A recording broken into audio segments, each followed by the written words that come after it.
제가 먼저 11절 말씀 봉독합니다. 여호와의 계획은 영원히 서고 그의 생각은 대대에 이르리로다. 자기 하나님으로 삼은 하나님의 기업으로 선택된 백성보다 여호와께서 하늘에서 굽어보사 모든 인생을 살피시며 곧 그가 거하시는 곳에서 세상의 모든 거민들을 굽어 살피시느니라. 그는 그들 모두의 마음을 지으시며 그들의 하는 일을 굽어 살피시는 이로다. 그는 구원하는 왕이 없으며 영생을 힘이 세워도 스스로 구원하지 못하느니라. 구원하는 데에 군마는 헛되며 군대가 많다 하여도 능히 구하지 못하는도다. 여호와는 그를 경외하는 자 곧 그의 인자하심을 바라는 자를 살피사 그들의 영혼을 사망에서 건지시며 그들이 굶주릴 때에 그들을 살리시는도다.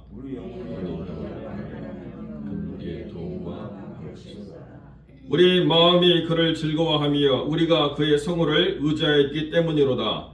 여호와여, 우리가 주께 바라는 대로 주의 인자하심을 우리에게 베푸소서. 아멘. 본문의 말씀을 가지고 마음을 지으시며 행사를 살피시는 하나님이라는 제목으로 이 말씀을 함께 나누겠습니다.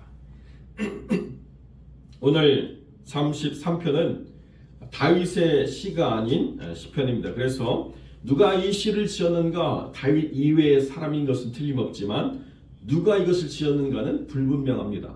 그런데 오늘 본문의 내용들을 쭉 살필 때 어떤 주석가들이 어떻게 이야기하느냐, 이 시편은 아마도 히스기야 때에 아수르의 군대를 물리치고 난 다음에 지어진 시편이 아닌가 이렇게 생각하는 그런 주석들이 있습니다. 왜 그런가? 군대도 쓸데가 없고 그렇게 많은 군대로 구원을 얻은 왕도 없고 용사가 힘이 세워도 스스로 구원할 수 없고 굶주림의 이 극한 상황을 이겨낼 수 있는 능력이 우리에게 없었다라고 하는 그 내용들을 통해서 그래, 히스기야 때에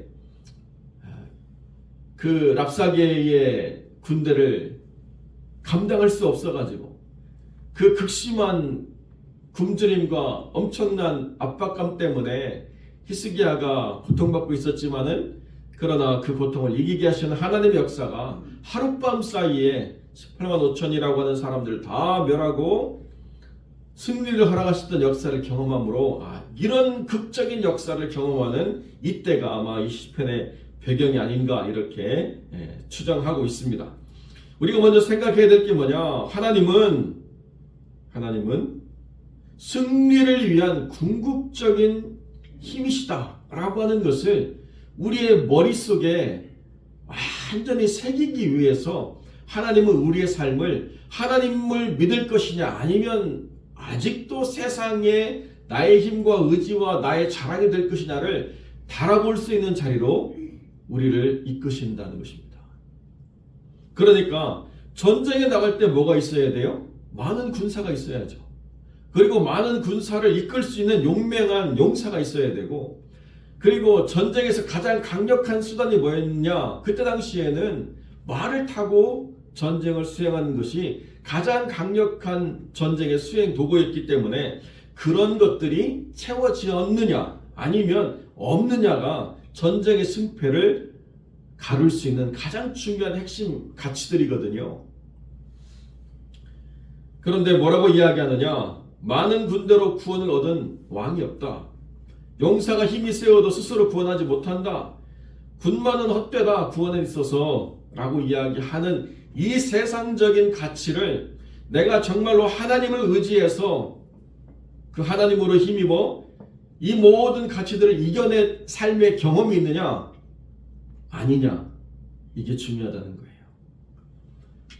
믿음은 들음에서 나며 들음은 하나님의 말씀으로부터 말미암는다. 그러니까 잘 듣기만 하면 돼 라고 하는 것은 믿음에 대한 불완전한 이해입니다. 믿음이 들음에서 난다라고 하는 것은 믿음의 출처가 말씀이어야 된다는 것을 이야기하는 거죠. 내 막연한 기대와 내 막연한 바람을 가지고 나는 내 힘으로 하나님을 믿습니다라고 하는 것은 믿음이 아니라고 하는 것을 이야기하고 있습니다. 그러나 가만히 앉아가지고 듣기만 잘하면 믿음이 생기느냐? 아니요. 믿음은 경험되어지는 것입니다. 우리가 같이 한번 선포합시다. 믿음은 경험되어지는 것이다. 네, 믿음은 경험되어지는 거예요. 설명되어질 수는 있지만 설명되어진다고 해서 믿음이 생기는 게 아니에요. 믿음은 경험되어지는 거거든요. 그러니까 아무리 좋은 이야기를 듣고 그런가 싶어서 이해가 되는 듯해도 내 삶으로 돌아가면 여전히 내 삶의 자리에서 경험되어진 믿음의 역사를 드러내려고 하나님이 이끄실 때 하나님보다는 사람을 의지하고 하나님보다는 환경을 따지고 하나님보다는 조건을 말하고 하나님보다는 무엇을 할 수 있는 능력의 그 기초가 나한테 있는가 없는가를 생각하는 그 삶의 자리에 계속 머물러 있다라고 한다면 그것은 하나님이 그 자리를 이끄신 뜻을 깨닫지 못하는 상태라는 거죠. 하나님이 왜 그렇게 하시느냐? 마음을 지으시는 하나님이라는 거예요. 내 마음은 내가 주권을 갖고 있지 하나님이 어떻게 하시는 건가? 경험되어진 믿음의 사건을 통해서 내 마음을 하나님이 지으신대요. 내가 하나님을 의지할 것인가? 아니면 세상을 의지할 것인가? 내가 하나님에 의해서 지어진 마음이 아니면 내 마음대로 선택하겠죠. 그죠? 어제 우리 동남부도에 신년 할애식 있어가지고 5시에 가서 밤 10시까지 끝나지도 않아가지고 몰래 도망 나왔어요. 새벽기도 해야 됩니다. 목사님 나 먼저 갈게요. 나왔는데요. 예배 끝나고 난 다음에 식사를 하러 들어갔더니요. 사모님들이 플레이트에다가 다 담아놨어요. 내 마음대로 먹을 수가 없더라고요. 담아놓은 걸 놓고 갔더니 밥이 없어요. 그래서 밥을 다시 타러 갔더니 밥 드는 주걱이 없어가지고 사모님이 비닐장갑 끼고 똘똘 말아가지고 주먹밥 하나 딱 얹어주시더라고요. 그냥 안에 뭐가 있는지도 모르게 다 쌓아놔가지고 하여튼 그런 한 끼를 먹고 또 목사님들하고 즐거운 시간을 가졌는데요. 내가 무언가를 선택할 수 있는 주권이 있는 게 삶의 기쁨이 있죠. 그런데 하나님께서 내 삶에 왜 개입하시느냐? 네 마음대로 살아가는 삶의 영역이 그게 하나님을 믿는 믿음의 영역이 아니다.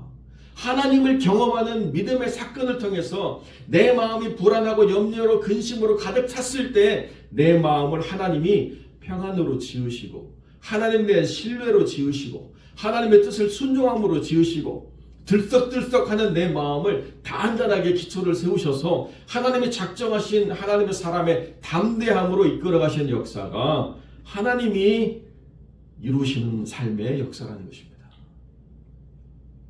사람들이요 여전히 머릿속으로는 하나님을 믿는다라고 말하지만은 경험되어진 믿음이 없으면 그 마음이 흔들려가지고 두 마음을 품기가 너무나도 쉽다는 거예요. 하나님을 믿는 것처럼 살아가는데요. 딱 상황이 바뀌면 하나님을 믿는 게 아닌 자아가 자신을 주장하는 일을 겪는다는 거죠.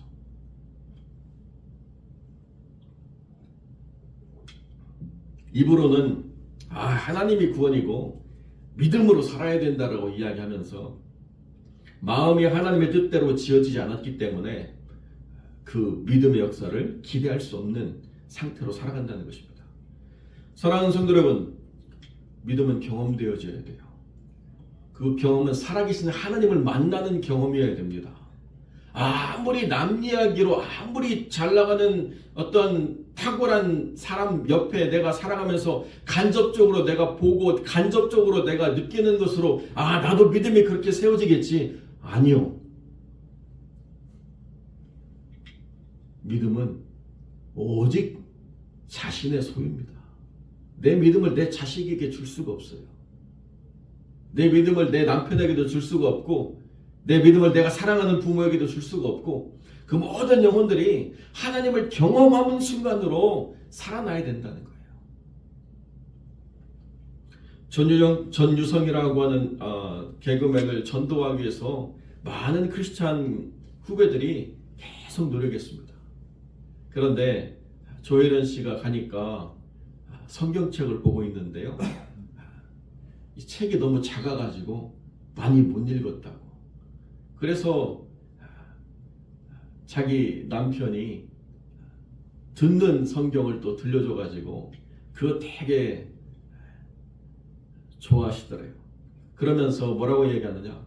내가 너무 늦게 하나님을 알았다고. 내가 너무 하나님을 늦게 만났다고. 그런 아쉬움을 가지고 세상을 떠났다는 그런 간증을 들었습니다. 얼마나 오랫동안 이야기했겠습니까? 얼마나 오랫동안 기회가 닿는 대로 하나님 믿으라고 권면했겠습니까?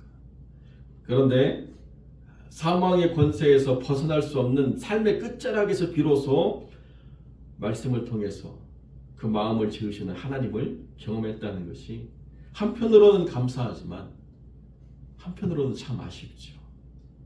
진즉 하나님을 만날 기회가 있었음에도 불구하고 되어지지 않는다는 것이 참 안타깝다는 것입니다.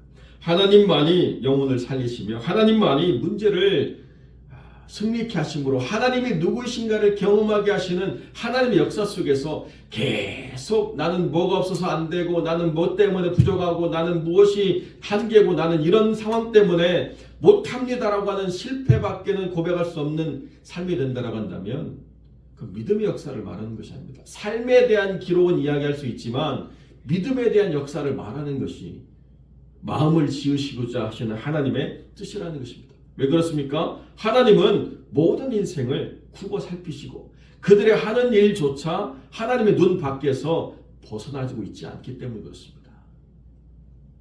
그러니까 하나님은 어떻게 하시느냐? 하나님을 경외하고 그의 인자하심을 바라는 자를 살피셔서 그들의 영혼을 사망의 권세에서 건지시고 그들이 굶주릴 때에 그들을 살리시는 하나님이시다. 이게 그 삶의 사건을 통해서 경험되어진 믿음의 역사를 전달하고 있다는 것입니다. 먹지 못하는 더럽고 부정한 것들을 먹고 버텨내었던 삶의 시간들이 뭐가 그렇게 자랑이겠습니까? 그런데 그것이 자랑일 수 있는 유일한 근거는 뭐냐? 하나님이 살리셨다. 하나님이 이기게 하셨다. 그게 드러나는 것이 하나님이 기대하시는 거라고. 무언가를 할 수 있는 능력, 무언가를 할 수 있는 계획, 무언가를 할 수 있는 모든 동원할 수 있는 힘이 하나님 앞에 간절하게 무릎 꿇음으로 나오지 않는 모든 일들은 하나님의 영광을 그만큼 드러내기가 어렵습니다. 하나님이 영광을 받으실 모든 일들은 처음부터 하나님만이 하실 수 있습니다라고 하는 믿음의 고백으로부터 시작해서 모든 것을 마친 이후에는 하나님이 하셨습니다라고 고백하는 역사에 있어야 된다는 거죠. 그때 우리의 영혼을 살리시고 우리의 삶의 필요를 채우시는 하나님의 역사를 우리가 분명히 경험하게 된다는 것입니다. 여러분, 펄벅이라고 하는 유명한 작가가 있습니다. 대지라고 하는 소설을 통해서 세계적인 문호로 이렇게 이름을 얻은 여자분인데요. 선교사의 딸로 중국에서 살았거든요. 중국에서 뭘 경험했느냐? 중국 사람들의 아주 험악한 삶의 현장을 그대로 함께 경험했습니다. 그리고 많은 선교사들이 그 선교의 현장 가운데 핍박받는 것도 경험을 했습니다. 그런데 그 삶의 가장 강렬한 인상 중에 하나가 뭐냐? 1907년에 중국 전체를 덮쳤던 대기근의 시기를 정확하게 경험하고 그 기근이 끝나고 난 2년 뒤에 미국으로 돌아왔는데요. 얼마나 그때가 참혹했느냐? 1907년에 2,400만 명이 굶어 죽었어요. 240명도 참혹한데요. 240만도 아니고 2,400만 명이 굶어 죽었습니다. 어마어마하고 참혹한 시기였습니다. 그때 당시를 기록한 어떤 글에 보면 너무 먹을 게 없으니까요. 딸을 그나마 돈 있는 집에 팔아가지고 그 돈으로 연명을 하려고 했는데요. 딸을 팔았다는 죄책감 때문에 그 엄마가 목숨을 끊은 그런 사건을 또 기록한 글도 있을 정도로 참혹한 시기였습니다.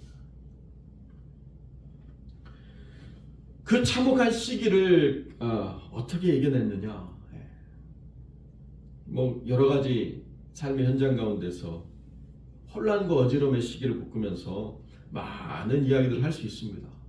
그런데 믿음의 역사는 무엇인가?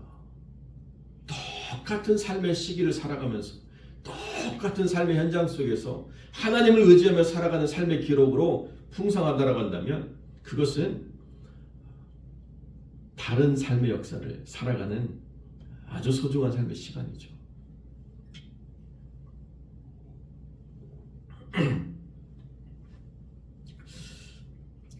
한국의 많은 변동의 역사도 그렇지만 시대마다 그런 아픔들이 있는데요. 한국에도 IMF라고 하는 시기가 와서 많은 사람들이 좌절하고 낙마하고 근심하는 일이 있었습니다. 그런데요, 저는 IMF가 왔는지도 모르게 시간이 지났습니다. 어떤 분도 그런 이야기 하더라고요. 원래 가난하니까요, 처음부터 IMF였는데 뭐 새롭게 IMF가 왔다라고 해서 새롭지가 않더라고요. 한 달에 25만 원으로 사는 사람이 갑자기 IMF가 왔다라고 해서 뭐 더 줄일 게 있습니까?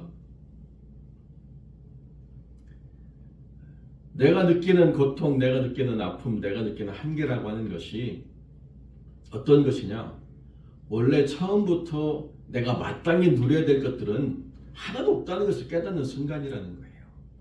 내가 언제부터 이것을 누리고 내가 언제부터 이것이 당연하다고 생각하며 살아가는가를 하나님이 은혜로 주시면 아니라는 것으로 깨닫게 하시는 고통스러운 시간이지만 그때 뭘 깨닫느냐? 나는 이것을 마땅히 누리며 살아갈 수 있는 자격 있는 사람이 아니구나. 하나님이 은혜를 주셔야 이 하나도 내가 살아갈 수 있는 삶이구나. 그것을 통해서 우리의 마음이 하나님을 기뻐하는 마음으로 바뀌도록, 그리고 하나님의 이름이 우리를 지키시는 능력의 이름이라고 그분의 이름을 의지하는 그것이 우리가 주님께 드려지는 놀라운 찬미의 제사가 될 수 있다는 것입니다. 그때 우리의 마음이 지어졌을 때 어떤 일이 일어나느냐? 주께 바라는 대로 인자하심을 우리에게 허락하시는 믿음의 역사를 우리가 경험하게 된다는 것입니다. 사랑하는 성도 여러분, 이 한 해에도 하나님이 우리의 삶을 굽어 살피십니다. 이 한 해에도 우리의 모든 생각과 마음과 삶의 자리가 하나님의 눈으로부터 벗어나지 않습니다. 하나님 우리를 지키시고 우리를 보호하십니다. 때로는 우리의 마음이 힘들고 어려울 때 우리가 무엇을 기대하느냐? 하나님이 내 마음의 지경을 더 확장시키시는 역사를 이루고 있구나. 내 마음을 든든하게 지우시는 하나님의 역사가 있구나. 이렇게 믿음 안에서 판단하시고 그 마음에 든든하게 하나님을 의지하는 믿음이 세워져서 하나님의 역사의 산 증인으로 이 한 해를 살아가시는 복된 영혼들이 되시기를 주님의 이름으로 간절히 축원드립니다. 기도하겠습니다.